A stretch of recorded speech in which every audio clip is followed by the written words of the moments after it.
Hey guys, good morning to all of you and welcome back to my YouTube channel. दोस्तों, आज से हम polity के top 500 plus question की series चलाएंगे और ये आपके आने वाले सभी एग्जाम्स के लिए इम्पोर्टेंट होंगे। तो चलिए शुरू करते हैं आज की सीरीज का डे 1। पहला क्वेश्चन है, भारतीय संविधान में आपात उपबंध कहाँ से लिए गए हैं? तो भारतीय संविधान में आपात उपबंध कहाँ से लिए गए हैं? भारत सरकार अधिनियम 1935 से। कहाँ से लिए गए हैं? भारत सरकार अधिनियम 1935 से। हमारा दूसरा क्वेश्चन है, भारतीय संविधान में मूलभूत अधिकार कहाँ से लिए गए हैं? तो मूलभूत अधिकार कहाँ से लिए गए? अमेरिका से। मूलभूत अधिकार कहाँ से लिए गए? अमेरिका से। शासन की एकात्मक पद्धति का क्या लाभ है? अगर शासन की एकात्मक पद्धति होगी तो क्या लाभ होता है? उससे हमारा दृढ़ राज्य बनता है। क्या होता है? दृढ़ राज्य बनता है। फिर है, किस अधिनियम द्वारा भारत में प्रांतों को स्वायत्तता प्रदान की गई? तो कौन सा अधिनियम था? भारत सरकार अधिनियम 1935। क्या था? भारत सरकार अधिनियम 1935। नेक्स्ट क्वेश्चन, भारत की संविधान सभा की किसके कहने पर बनी? तो भारत की जो संविधान सभा थी वो किसके कहने पर बनी थी? कैबिनेट मिशन के। किसके कहने पर? Cabinet mission. फिर नेक्स्ट है, स्वतंत्र भारत में कौन सी प्रणाली लोकतंत्र के वास्तविक आधार के ही विपरीत है? तो कौन सी प्रणाली है? जाति व्यवस्था। जाति व्यवस्था जो है वो स्वतंत्र भारत के लोकतंत्र प्रणाली के जस्ट विपरीत है। भारत की संविधान सभा का अध्यक्ष कौन था? तो डॉक्टर राजेंद्र प्रसाद। कौन थे? डॉक्टर राजेंद्र प्रसाद। विश्व में सबसे बड़ा संविधान किस देश का है? जल्दी से कमेंट करिए। विश्व में सबसे बड़ा संविधान किस देश का है? तो भारत का। किस देश का है? भारत का। भारतीय संविधान की प्रस्तावना में किस प्रकार के न्याय की बात की गई है? तो जो भारत का संविधान है उसकी जो प्रस्तावना है उसमें किस प्रकार के न्याय की बात की गई? तो उसमें 3 प्रकार के न्याय की बात की गई। कौन कौन से? सामाजिक, आर्थिक और राजनीतिक न्याय। कितने प्रकार के न्याय हैं? 3 प्रकार के हैं। कौन कौन से? सामाजिक, आर्थिक और राजनीतिक। हमारा नेक्स्ट क्वेश्चन है, संघ सूची में कितने मद हैं? पहले तो ये जान लीजिए कि संविधान में 3 तरह की सूची है, संघ सूची, राज्य सूची और समवर्ती सूची। सब में अलग अलग मद दिए गए हैं। मतलब मद का मतलब होता है विषय। तो हमारा यहाँ पे क्वेश्चन पूछा गया है, संघ सूची में कितने मद है? तो संघ सूची में 97 मद है। संघ सूची में कितने मद है? 97। फिर हमारा नेक्स्ट क्वेश्चन है, संविधान की प्रस्तावना में भारत को किस रूप में घोषित किया गया है? जो संविधान की प्रस्तावना है उसमें भारत को किस रूप में घोषित किया गया है? तो एक प्रभुसत्ता संपन्न, समाजवादी, पंथ निरपेक्ष, लोकतांत्रिक गणराज्य। ये क्रम याद रखिएगा।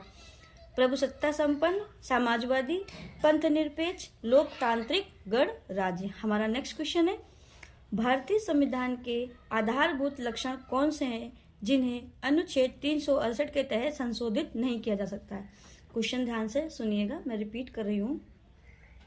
भारतीय संविधान के आधारभूत लक्षण कौन से हैं जिन्हें अनुच्छेद 368 के तहत संशोधित नहीं किया जा सकता? तो वो कौन से हैं? ये है संप्रभुता, भूभागी, अखंडता, संघीय प्रणाली, न्यायिक समीक्षा और शासन। कौन से हैं? ये है संप्रभुता, भूभागी, अखंडता, संघीय प्रणाली और न्यायिक समीक्षा और शासन। इनको 368 के द्वारा संशोधित नहीं किया जा सकता है।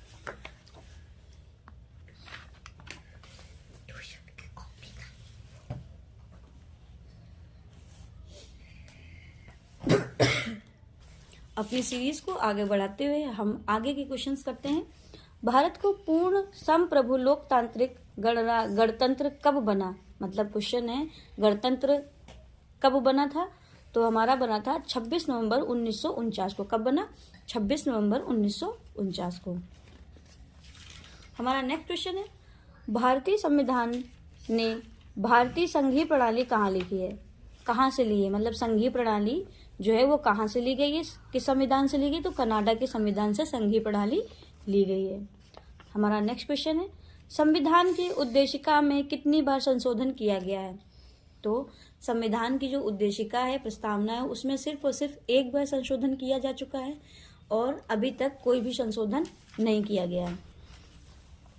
भारत का संविधान निर्माता किसे माना जाता है? तो BR अम्बेडकर जी को भारत का संविधान निर्माता माना जाता है। आप लोग कमेंट करके बताइएगा कि BR अम्बेडकर जी ने संविधान की आत्मा किस आर्टिकल को कहा है। कमेंट जरूर करिएगा, मैं उसका कमेंट को पिन करूंगी। भारतीय संविधान में संघीय शब्द का प्रयोग कहाँ हुआ है? तो इस शब्द का प्रयोग कहीं भी नहीं हुआ है संविधान में। जो भारतीय संविधान में संघीय शब्द का प्रयोग कहीं पर भी नहीं हुआ है।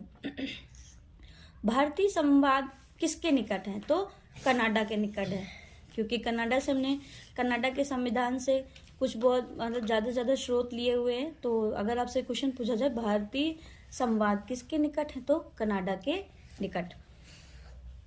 भारत पूर्ण संप्रभु लोकतांत्रिक गणराज्य कब बना? ये तो बेसिक क्वेश्चन है, बच्चे को पता है कि भारत पूर्ण संप्रभु लोकतांत्रिक गणराज्य कब बना? तो बना ये भी सेम क्वेश्चन है, मैंने भी रिपीट किया है और यहाँ पे भी वही क्वेश्चन है। कब है? 26 नवंबर 1949। संविधान का कौन सा भाग नागरिकता के प्रावधानों से संबंधित है? संविधान का कौन सा भाग नागरिकता के प्रावधानों से संबंधित है? तो भाग 2। तो इससे ये भी बनता है कि भाग 2 में क्या है? नागरिकता है। भाग 2 में क्या है संविधान के? नागरिकता। हमारा नेक्स्ट क्वेश्चन है, भारतीय संविधान के अनुच्छेद 1 में यह घोषणा की गई कि इंडिया अर्थात भारत क्या है? तो राज्यों का संघ है। क्या है? राज्यों का संघ है। अनुच्छेद 1 में घोषणा की गई है कि इंडिया अर्थात भारत डैश डैश डैश है राज्यों का संघ। नेक्स्ट क्वेश्चन, भारत में एकल नागरिकता कहाँ से ली गई है? तो भारत में एकल नागरिकता इंग्लैंड से ली गई है। आई रिपीट इट, भारत में एकल नागरिकता कहाँ से ली गई है? तो इंग्लैंड से ली गई है। नेक्स्ट क्वेश्चन, किस अनुच्छेद में इंडिया को भारत कहा गया है? तो आर्टिकल 1 में इंडिया को भारत कहा गया है। हमारा नेक्स्ट क्वेश्चन है, भारत कैसा देश है? तो भारत एक लोकतांत्रिक देश है या गणराज्य है? भारत कैसा देश है? लोकतांत्रिक है। भारत में किस प्रकार का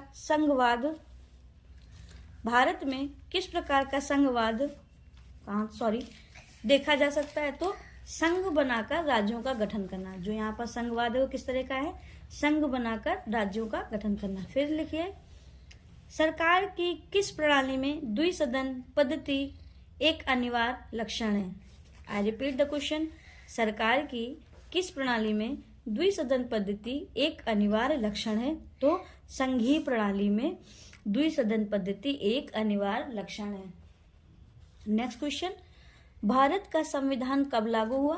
तो 26 जनवरी 1950। अब ये मत कहिएगा कि अभी तो आप ऊपर 26 नवंबर 1949 बोल रही थी, वो था पूर्ण गणराज्य कब बना। तो जब हमारा देश गणराज्य बना था तो वो डेट थी 26 नवंबर 1949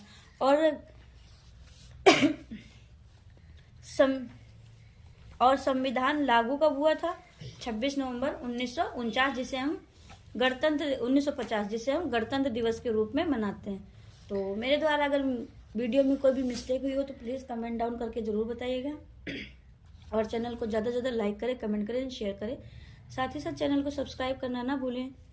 इसी तरह के वीडियो आपको डेली मिलते रहेंगे। Thanks for watching, stay tune, subscribe जरूर करें।